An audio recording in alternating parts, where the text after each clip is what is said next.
नमस्कार, मैं Syed तकवी। यूरिट news alert network 14 में आपका स्वागत है। यूरिट न्यूज़ अलर्ट नेटवर्क 14 के कार्यक्रम न्यूज़ फ्लैश विद सैयद तकवी की शुरुआत करते हैं और आज बात करते हैं कांग्रेस और भाजपा में शुरू हुए पोस्टर वॉर की। जी हाँ, कांग्रेस और भाजपा में पोस्टर वॉर शुरू हो गया है। यानी राहुल बनाम मोदी, या लोगों की भाषा में अगर कहा जाए तो रावण बनाम मोदानव।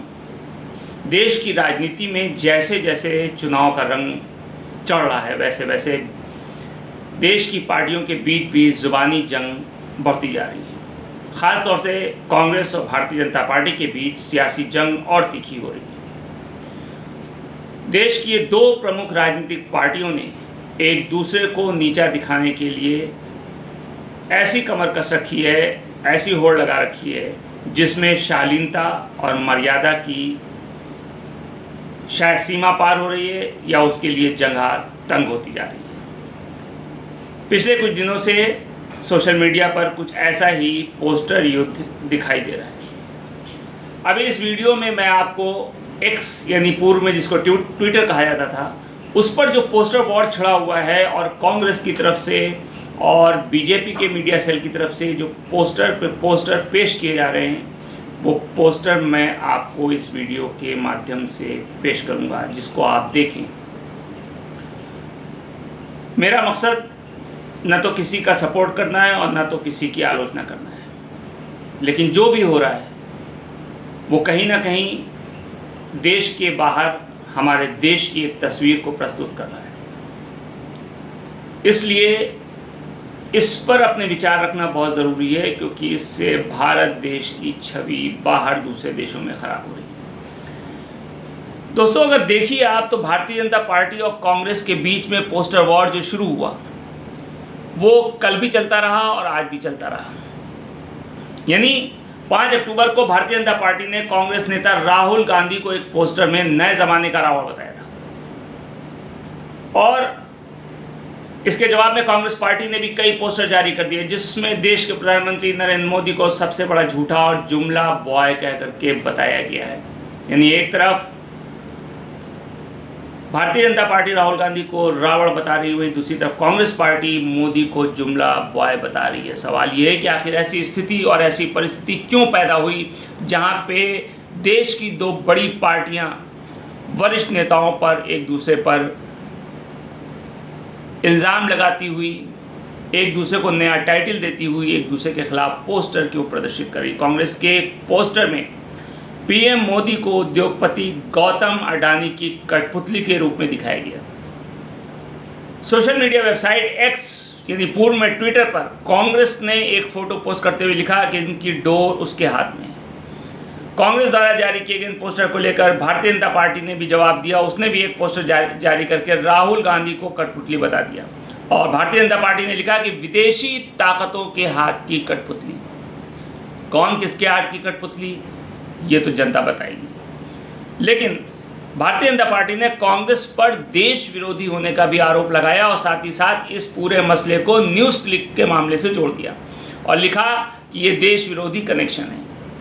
कांग्रेस के जवाबी पोस्टरों से पहले कांग्रेस पार्टी की महासचिव, राष्ट्रीय महासचिव प्रियंका गांधी ने एक्स पर लिखा कि नरेंद्र मोदी और जेपी नड्डा जी, ये उनके ट्विटर के शब्द हैं, कि आप राजनीति और बहस को गिरावट की कौन सी मंजिल तक ले जाना चाहते हैं। आपकी पार्टी के आधिकारिक ट्विटर हैंडल से जो हिंसक और उकसाऊ ट्वीट किए जा रहे हैं, क्या उसमें आपकी सहमति है? बहुत बड़ा सवाल प्रधानमंत्री नरेंद्र मोदी और जेपी नड्डा के सामने प्रियंका गांधी ने रख दिया है। बीजेपी के रावण वाले पोस्टर को लेकर कांग्रेस नेता और राज्यसभा सांसद केसी वेणुगोपाल ने भी एक्स पर कुछ लाइनें लिखी।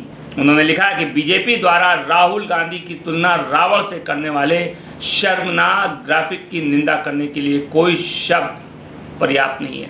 यानी उसके लिए हर शब्द छोटा है। उनके इरादे स्पष्ट है। वो लिखते हैं कि ये लोग राहुल गांधी की हत्या कराना चाहते हैं, वो राहुल गांधी जिनके दादी और पिता ने देश के लिए अपनी जान निछावर कर दी। वेणुगोपाल राव ने लिखा कि भारतीय जनता पार्टी राजनीतिक लाभ हासिल करने के लिए इससे पहले भी कदम उठा चुकी है जब उसने राहुल गांधी की एसपीजी सुरक्षा वापस ले ली थी। उसके बाद उनके सुरक्षित आवास से बेदखल कर दिया गया था और उसके बाद राहुल गांधी को वो घर आवंटित नहीं किया गया जिसका उन्होंने अनुरोध किया था। वेणुगोपाल राव लिखते हैं कि ये सब भारतीय जनता पार्टी की साजिश का हिस्सा है। अब ये हिस्सा है या नहीं, ये तो देश की जनता अच्छी तरीके से समझ रही है। भारतीय जनता पार्टी और कांग्रेस के बीच सोशल मीडिया पर ये पोस्टर वॉर दिन ब दिन तेज बढ़ता चला जा रहा है। इसकी रूपरेखा, इसकी शक्ल बदलती चली जा रही है। केंद्र में सत्ता पर काबिज भारतीय जनता पार्टी ने जब एक्स पर राहुल गांधी का पोस्टर साझा किया जिस पर नए युग का रावण दिखाया गया था, सभ्यता की बात की जाए, भारतीय कल्चर की बात की जाए, जिसका डंका पूरी दुनिया में बजता था, उसके लिहाज से ये सर को शर्म से झुकाने वाला केस है कि जहां पर आप देश की सबसे पुरानी पार्टी के वरिष्ठ नेता को रावण बता रहे हैं। और इसकी कांग्रेस पार्टी ने कड़ी आलोचना भी की है और इसको अस्वीकार्य और बेहद खतरनाक भी बताया। और कांग्रेस ने भी एक्स पर मोदी की तस्वीर साझा करते हुए सबसे बड़ा झूठा शीर्षक के साथ साझा की। साथ ही साथ एक पोस्टर में जुमला बॉय कहा गया। कांग्रेस के पोस्टरों के जवाब में भारतीय जनता पार्टी ने राहुल गांधी के कई सिर वाला एक फोटो जारी किया जिसके शीर्षक में लिखा कि भारत खतरे में, Congress party production, George Soros निर्देशित। भाजपा ने लिखा कि नए युग का रावण है, धर्म विरोधी है, राम विरोधी है, इसका लक्ष्य भारत को नष्ट करना है। शब्द बहुत खराब है, बहुत गंदे हैं। ऐसे शब्दों का इस्तेमाल पढ़े लिखे लोगों के लिए उचित नहीं है। लेकिन ये भी हमारे सामने एक बहुत बड़ा सवाल है कि आखिर आज देश में कौन पढ़ा लिखा है। बहरहाल इस मामले पर कांग्रेस महासचिव जयराम रमेश ने भी आवाज़ उठाई और कहा कि राहुल गांधी को रावण दिखाने वाले घटिया ग्राफिक के पीछे आखिर असली मंशा और इरादा क्या है। उन्होंने कहा कि इसका एक ही मकसद है, एक कांग्रेस सांसद और पार्टी के पूर्व अध्यक्ष के खिलाफ लोगों को हिंसा के लिए उकसाना। वो शख्स जिनके पिता और दादी की हत्या उन ताकतों ने की जो भारत को तोड़ना चाहते थे।